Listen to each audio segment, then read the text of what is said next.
नमस्कार दोस्तों, आज के अंक में आपका स्वागत है। दोस्तों, आज हम फिर से झारखंड की राजनीति पर ही चर्चा करने जा रहे हैं। जैसा कि कल के अंक में मैंने आपको बताया था कि 30 घंटा तक झारखंड के मुख्यमंत्री जो है गायब रहे। ये लोगों का कहना है, उनके विपक्षियों का कहना, मेरा कहना नहीं है। लोगों का कहना है कि वो भूमिगत हो गए थे 30 घंटा के लिए। पता नहीं इसमें कितनी सच्चाई है, लेकिन वो किस तरह से दिल्ली से रांची पहुंचे हैं, इसके बारे में धीरे धीरे जानकारी आनी प्रारंभ हो गई है।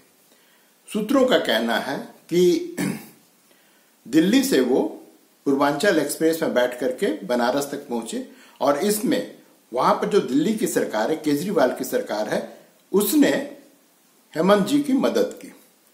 बनारस पहुंचने के बाद में झारखंड सरकार में मंत्री हैं मिथिलेश ठाकुर, वो वहां से लेकर के उनको गढ़वा होते हुए रांची पहुंचे हैं। पता नहीं इसमें कितनी सच्चाई है दोस्तों, लेकिन ये कहा जा रहा है। अब आते हैं दूसरी बात पे। दूसरी बात यह है दोस्तों कि कल जैसा मैंने कहा था कि सोरेन परिवार में सब कुछ ठीक नहीं है। कल 7 बजे मुख्यमंत्री जी ने अपने निवास स्थान पे विधायकों की बैठक बुलाई। जेएमएम के जो हैं, जो उनकी पार्टी है, उसके विधायक के साथ साथ उन्होंने जो उनके सहयोगी दल कांग्रेस हैं, उनके विधायक को भी बुलाया। अभी वर्तमान में झारखंड मुक्ति मोर्चा के 29 विधायक हैं, जिसमें से कहा जा रहा है कि 4 विधायक जो है वहां पर उपस्थित नहीं थे। उनके नाम हैं बसंत सोरेन, सीता सोरेन, रामदास सोरेन और एक चमरा लिंडा। इनके बारे में कहा जा रहा है कि ये लोग वहां पर नहीं पहुंचे। हालांकि जो पार्टी के प्रवक्ता, उनका कहना है कि रामदास सोरेन बीमार हैं और अन्य लोग भी किसी न किसी काम में व्यस्त थे, इसलिए वो मीटिंग में नहीं आए। लेकिन दोस्तों, खबर ये नहीं है, उससे बड़ी खबर ये है कि कांग्रेस के भी 3 विधायक अनुपस्थित थे। अर्थात कांग्रेस के भी 3 विधायक इस मीटिंग में शामिल नहीं हुए। और आज जो खबर आ रही है सूत्रों के अनुसार से, उसके अनुसार खबर यह है दोस्तों कि 29 में से, झारखंड मुक्ति मोर्चा के 29 विधायकों में से 18 विधायकों का समर्थन बसंत सोरेन को है। अर्थात सिर्फ 11 विधायक जो हैं वो, वैसे 29 विधायक हेमंत सोरेन के पक्ष में है, लेकिन जब उनकी पत्नी का नाम आता है उनके रिप्लेसमेंट के रूप में, तब सिर्फ 11 विधायक जो है वो कल्पना सोरेन के पक्ष में है। और सीता सोरेन का कहना है कि अगर हेमंत हटते हैं तो सिर्फ और सिर्फ मैं मुख्यमंत्री बन सकती हूं। और अगर आप पारिवारिक दृष्टिकोण से भी देखें तो सीता सोरेन, जो कि दुर्गा सोरेन की दिवंगत दुर्गा सोरेन की पत्नी है, हेमंत सोरेन की भाभी हैं, आज तक वो सिर्फ विधायक बन पाई हैं। उनको आज तक कुछ भी, हर पार्टी में हर जो विधायक वो चाहता है कि मैं मंत्री बनूं या कुछ और पद पाऊं, आज तक सीता सोरेन को कुछ भी नहीं दिया गया है। उनको सिर्फ और सिर्फ विधायक का टिकट पकड़ा दिया जाता है और वो उससे खुश हो जाती हैं लोगों के सामने, जबकि वास्तविकता यह है कि उनमें असंतोष है। और सीता सोरेन से ज्यादा जो उनकी बच्चियां हैं, जो उनकी 2 बेटियां हैं, उनमें काफी असंतोष है कि भाई पार्टी का निर्माण जो है गुरुजी के साथ में, जो उनकी बेटियों के अनुसार कि मेरे पिताजी अर्थात दुर्गा सोरेन ने किया, उन्होंने संघर्ष किया, और जब मलाई खाने का वक्त आया तो हम सबको दरकिनार कर दिया गया। सुनने में अजीब लगता है मलाई खाना, इस तरह की शब्दावली का इस्तेमाल नहीं करना चाहिए, लेकिन वास्तविकता तो दोस्तों यही है। आप मंत्री क्यों बनना चाहते हैं? लोग कहते हैं कि हम अपने समाज के भलाई के लिए मंत्री बनना चाहते हैं, मुख्यमंत्री बनना चाहते हैं अपने समाज के भलाई के लिए। ये तो पूरे भारत के हर पार्टी का हर नेता यही बात कहता है, लेकिन वास्तविकता दोस्तों इससे अलग है। और ये स्थिति बहुत ही भयावह है। भयावह इसलिए है क्योंकि झारखंड मुक्ति मोर्चा में, हालांकि उसमें भी टूट होती रही है, लेकिन इस तरह से परिवार के अंदर से टूट की खबर आज तक नहीं आई है। असंतोष है, असंतोष को दबा दिया जाता है।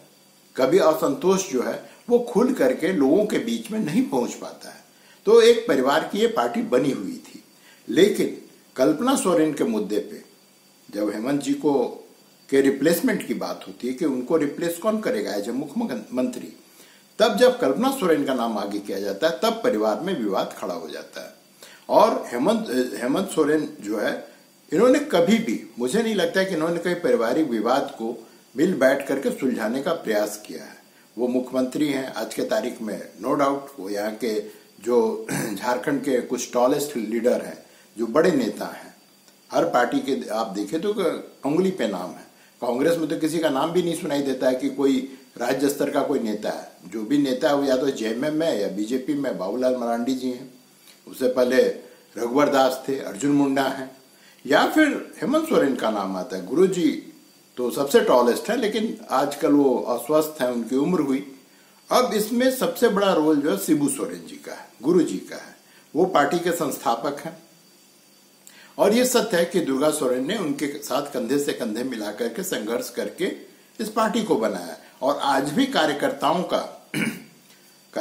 की अगर लॉयल्टी की बात किया जाए तो वो गुरु जी के साथ में है। आप ठीक है, आज के नेता हेमंत है, लेकिन लॉयल्टी जो है वो गुरु जी के साथ ही अभी भी बनी हुई है। अब प्रश्न उठता है कि इस तरह के पारिवारिक विवाद उठने के बाद गुरुजी क्या फैसला लेंगे। क्या गुरुजी अपने छोटे बेटे या उनकी जो बहू हैं दुर्गा सोरेन या उनकी पोतियां हैं, उन सबके बीच जो असंतोष है उस भाव को खत्म कर पाएंगे या नहीं कर पाएंगे? इस पर जो है बहुत कुछ टिका हुआ है कि अगला मुख्यमंत्री कौन होगा। इसीलिए इसी असंतोष के कारण, और दूसरी चीज जो है कि कल्पना सोरेन झारखंड की है नहीं और वो यहाँ पे किसी सुरक्षित सीट से तो लड़ नहीं सकती हैं, तो उनके लिए हालांकि एक सीट जो है खाली करवाया गया है जहां से वो चुनाव लड़ सकती हैं, वो जनरल सीट है। लेकिन प्रश्न ये उठता है कि अगर कल्पना सोरेन जो गैर विधायक है, वो विधायक नहीं है, का नाम लेकर के जब जेएमएम के कार्यकर्ता गवर्नर के पास जाएंगे तो क्या गवर्नर उनको शपथ दिलाने के लिए बाध्य हैं? संवैधानिक स्थिति यह है दोस्तों कि अगर सामान्य स्थिति होती तो वो बाध्य है, लेकिन अब चुनाव जो है सिर्फ 7-8 महीना बाकी है। यहाँ पर अक्टूबर नवंबर में झारखंड में चुनाव होगा। अब इस स्थिति में सुप्रीम कोर्ट का और महाराष्ट्र हाई कोर्ट का एक ऑर्डर है। सुप्रीम कोर्ट का ऑर्डर जयललिता जी के संबंध में, जो तमिलनाडु के मुख्यमंत्री थी, उनके संबंध में आया था कि उपचुनाव, अगर चुनाव होना, जैसे विधानसभा का चुनाव होना, अगर 1 साल बाकी है, सिर्फ 1 साल के अंदर में विधानसभा का चुनाव होना है, तो उस स्थिति में उपचुनाव आप नहीं करवा सकते हैं। यहां भी पेंच वही फंसेगा कि कल्पना सोरेन को शपथ दिलवाने के लिए जो यहाँ के गवर्नर वो बाध्य नहीं है, क्योंकि यहाँ पे चुनाव 1 साल के अंदर में होने वाला है। इसीलिए कल जब मीटिंग हुई शाम में मुख्यमंत्री जी के आवास पे, तो वहां दो सादे कागज पे हस्ताक्षर सभी विधायकों को करवाया गया। एक चंपई सोरेन के लिए किया गया और दूसरा कल्पना सोरेन के लिए किया गया, क्योंकि अगर कल्पना सोरेन अगर इस संवैधानिक तकनीकी विवाद में फंस जाती हैं तो उस सूरत में चंपई सोरेन जी को शपथ दिलवाया जा सके और सब कुछ स्मूथली हो जाए। क्योंकि झारखंड मुक्ति मोर्चा कभी नहीं चाहेगी कि इन विवादों के कारण राज्यपाल को अवसर मिल जाए और वो यहां पर राष्ट्रपति शासन लगवा दे। क्योंकि राष्ट्रपति शासन लगने का अर्थ है दोस्तों कि अब यहाँ पे 6 महीना तो राष्ट्रपति शासन ऐसे भी लग जाएगा, उसका चुनाव होना है। तो जो सत्ता का जो अभी जो आपके पास में पावर है, वो पावर जो है झारखंड मुक्ति मोर्चा या उसके अभी हेमंत सोरेन या उनके जो भी मुख्यमंत्री को उनके हाथ से निकल जाएगा। और ये ताकत निकलने का मतलब है प्रशासन जो अब तक आपका सहयोग कर रहा है। लोगों का कहना है कि ईडी जब इनके घर पे दिल्ली में पहुंची थी, उससे पहले झारखंड का एक अधिकारी ने इनको सूचित कर दिया था कि आपके यहाँ ईडी पहुंचने वाला है और ये वहां से निकल सके। तो अभी जो इस प्रकार का समर्थन आपको मिल रहा है, वो समर्थन आपको नहीं मिलेगा। और अभी जब मैं आपसे बात कर रहा हूं दोस्तों, तब समाचार ये है कि मुख्यमंत्री आवास में ईडी के 11 अधिकारी इनसे पूछताछ कर रही है। लेकिन इसके साथ ही साथ इसी समय में 2 टूरिस्ट बस मुख्यमंत्री आवास में घुसते हुए देखा गया है। अब इसके 2 ही कारण हो सकते हैं, या तो ये अपने एमएलए सारे विधायकों को बिठा करके उसमें गवर्नर हाउस ले जाएं, कहा कि देखिए साहब मेरे पास में इतने लोग हैं और आप इनको शपथ दिलवाइए, या कुछ इस तरह की बातें करें, या फिर आप जो है सो यहाँ पर राष्ट्रपति शासन लगाने की बात मत कीजिए, कुछ इस तरह का होगा। या दूसरा ये हो सकता है जो मैंने पहले बताया दोस्तों कि इनके 29 विधायक में से 18 विधायक आज के तारीख में बसंत सोरेन के साथ में है। और अगर बसंत सोरेन के साथ में सीता सोरेन अगर मिल जाती हैं तो हेमंत सोरेन के लिए इस विपरीत स्थिति में अपनी गद्दी बचाना मुश्किल हो जाएगा। इससे बचने के लिए हो सकता है ये अपने विधायकों को किसी अन्य राज्य में भेजे। अब यह समस्या ये है कि ये किस राज्य में भेजेंगे। पहले तो छत्तीसगढ़ में कांग्रेस की सरकार थी, भूपेल साहब थे वहां मुख्यमंत्री, मित्र सहयोगी दल की सरकार थी वहां पे, तो चले गए। अब ये जाएंगे कहाँ? ये बिहार जा नहीं सकते हैं, जो भी झारखंड के चारों तरफ राज्य, उड़ीसा में कोई तुक नहीं है क्योंकि पटनायक जी सब पचड़ों में पड़ते नहीं है। अब बचा वेस्ट बंगाल, तो या तो ये दीदी के शरण में जाकर के गिरे कि ममता दीदी आप जो हमको बचाइए, ये हो सकता है, और ये यहां से वेस्ट बंगाल अपने विधायकों को ले जाए। लेकिन समस्या यहां भी है क्योंकि ममता बनर्जी का आज के तारीख में इंडिया अलायंस में वो हैं, औपचारिक रूप से वो हैं, आधिकारिक रूप से हैं, लेकिन उनका संबंध जो है कांग्रेस से ठीक नहीं चल। इस बीच दिल्ली से इसी मामले से झारखंड की राजनीति से जुड़ा हुआ एक मामला, एक खबर जो है वहां से भी आई है। वो खबर ये है कि हेमंत सोरेन ने इनके घर पे जो कल छापा पड़ा था दिल्ली आवास पे, इनके कल या परसों पड़ा था, तो या कल ही पड़ा था, जब भी छापा पड़ा था तो वो छापा मारने वाले ईडी के अधिकारियों पर हेमंत सोरेन ने एफआईआर दर्ज करवा दिया है। और ये करवाया वहां पर एसटी-एससी थाने में, अर्थात एसटी-एससी कानून के तहत जो है उनके खिलाफ इन्होंने मामला दर्ज करवाया है। लेकिन अब अभी एक बड़ी मजेदार खबर आई है कि जो वहां पे दर्ज करवाने गया था हेमंत सोरेन के तरफ से एफआईआर, वो बड़ा ही अजीब सा आदमी था, या तो उसको कुछ हेमंत सोरेन के बारे में पता नहीं था। उन्होंने अभी हेमंत सोरेन जो है बरहेट के विधायक हैं, इन्होंने लिखा है अपने एफआईआर में, जिन्होंने भी लिखवाया है कि हेमंत सोरेन विधायक साहेबगंज का सांसद होता है, या साहेबगंज प्रॉपर का कोई विधायक हो सकता है, लेकिन ये वहां के नहीं है।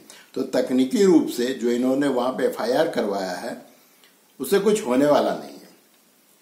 और यहां पर जो है अभी स्थिति इनकी काफी डमाडोल है।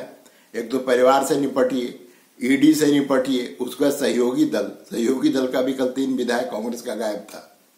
और जो महेंद्र सिंह के पुत्र हैं माले विधायक, वो तो जिधर भोजन उधर भजन वाले हैं, वो तो यहाँ पे भाजपा छोड़ करके कोई भी सरकार बनावे वो उसके सहयोगी बन ही जाएंगे। ये कमोबेश पूरे देश में वामपंथियों की यही स्थिति बची है कि माने बीजेपी है कि इनके पास बहाना है कि बीजेपी के खिलाफ जो भी खड़ा हो उसके साथ में सट जाना और सरकार बनाना, जो कुछ भी फायदा उठा सकें वो ले सकें।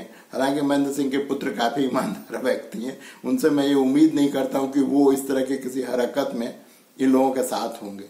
लेकिन गेहूं के साथ तो गुण भी पिसा जाता है, आप चोर के साथ में रहकर आपको कोई साधु तो कहेगा नहीं। लेकिन इससे उधर दोस्तों मैं एक और चीज आपको बताना चाहता हूँ कि जब से न्याय यात्रा राहुल गांधी जी की चालू हुई है, बंगाल घुसी ममता छोड़ दी, बिहार घुसे नीतीश चले गए, अब वो झारखंड आने वाले हैं। अब यहां पर क्या होगा देखिए, हेमंत सोरेन बसते हैं कि जाते हैं। वैसे एक चीज मैं बता दूं, आश्चर्यचकित वो लोग हैं जो भारतीय राजनीति पर नजर नहीं रखते। मोदी ने करीब महीना भर पहले से वो हर भाषण में कह रहे हैं कि आदमी कितना बड़ा भी क्यों ना हो, अगर वो भ्रष्टाचारी है तो मैं उसको छोड़ूंगा नहीं। और देखिएगा दोस्तों 4 फरवरी तक कुछ और लोकसभा चुनाव से पहले देश के बड़े बड़े नेता आपको जेल में दिखाई देंगे, क्योंकि करप्शन के खिलाफ जो जीरो टॉलरेंस की बात हो रही है वो अब सिर्फ किताबी बातें नहीं रह गई, जुबानी बातें नहीं रह गई। अब उसको मोदी सरकार की ये बाध्यता है कि उसको आपको जमीन पर उतारना पड़ेगा, और मोदी वही कर रहे हैं। आप ईडी को 100 गाली बकिए। आपको एक चीज मैं बताऊं दोस्तों कि ईडी के पास में जितनी भी केसें हैं, जितना भी उसके पास में मामला की वो जांच कर रहा है, उसमें से 97% केस जो है वो व्यापारी, उद्योगपति, फ्रॉड करने वाले आम लोगों के खिलाफ है। उसकी चर्चा कभी नहीं होती है मीडिया में। सिर्फ 3%, दोस्तों ध्यान दीजिएगा, सिर्फ 3% केस जो है वो पॉलिटिशियन के खिलाफ है और वही मीडिया में छाया हुआ रहता है। ईडी जो अच्छा काम कर रही है, जो 97% केसेस जो है उसके पास है अभी, उसके बारे में कभी कोई चर्चा नहीं करता है, कभी ईडी की कोई सराहना नहीं करता है कि ये इतने सारे ब्लैक मनी को लोगों को निकाल करके, चोर उचक्कों से वसूल करके वो जो सरकारी खजाने में डाल रहा है, इसकी कभी चर्चा नहीं होती। इसके बारे में सोचिएगा दोस्तों। हेमंत सोरेन तो एक बुलबुला है, आज ये मुख्यमंत्री हैं, अगर मान लीजिए कि कल दूसरा कोई मुख्यमंत्री बनेगा, लेकिन मुख्यमंत्री कोई भी बने, अगर आप भ्रष्ट हैं तो आपको सजा भुगतना पड़ेगा, अगर आप निर्दोष हैं तो आप जांच का सामना कीजिए और वहां से अपनी निर्दोषता साबित करके आइए, आप और बड़े नेता बनेंगे। और मैं जानता हूं कि हेमंत सोरेन कोई छोटे मोटे नेता नहीं, सिर्फ आदिवासी वर्ग से आते हैं, इसलिए सिर्फ वो आदिवासियों के नेता नहीं है, वो पूरे झारखंडियों के नेता हैं। और उनसे ये मैं अपेक्षा करता हूं कि वो निर्दोष होकर के और पावरफुल होकर के आवे। आज के लिए दोस्तों बस इतना ही, मिलते हैं अगले अंक में, फिर किसी और विषय पर बात करेंगे। तब तक के लिए नमस्कार, धन्यवाद, जय हिंद।